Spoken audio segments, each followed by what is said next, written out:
All right, folks, it's as if the misbehaved children are coming home to Papa. And that's the subject of the riff. We're all looking for a bottom in the stock market so we can jump in, add to our portfolios of index funds, and then passively hold them for the next 50 years. So, fellow bottom watchers, one of the best signs is President Trump's Truth Social post earlier today that Peter Doocy just referred to. And I'm going to read it, quote unquote, from Mr. Trump.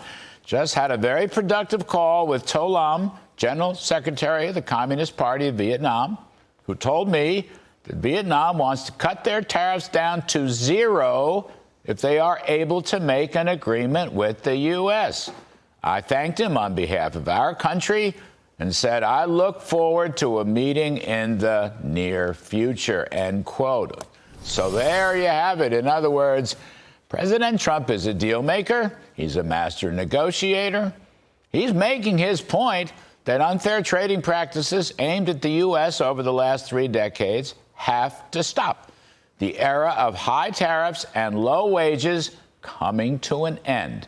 His mission to reorder the world's trading system is a 5-star gold-plated mission. Since 1997, by the way, the U.S. has lost 5 million manufacturing jobs and shuttered 90,000 factories. And this has got to stop. And President Trump is just the guy to stop it.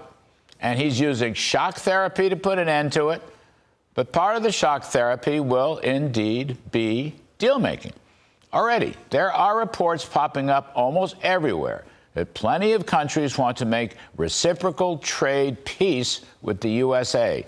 Prominent nations on this list, besides Vietnam, let's talk about Japan, South Korea, Taiwan, Britain, Canada, India, and Israel.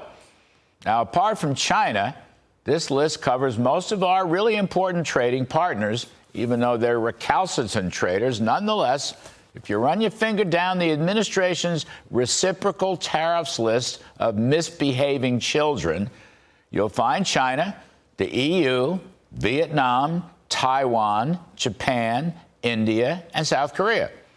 And apart from Mexico and Canada, who were not included in the reciprocal list, and China, which is always hopelessly our enemy, these are pretty much our biggest trading countries. It's as though the misbehaved children are coming home to their papa. And as one wag once put it, it's like Trump walked back in and said, Daddy's home. So stock market bottom watchers of the world, unite. Mr. Trump has a very strong pro-growth economic plan. Tax cuts, deregulation, energy production, and yes, reciprocal fair trade. He succeeded once, and he can do it again. And that is the riff.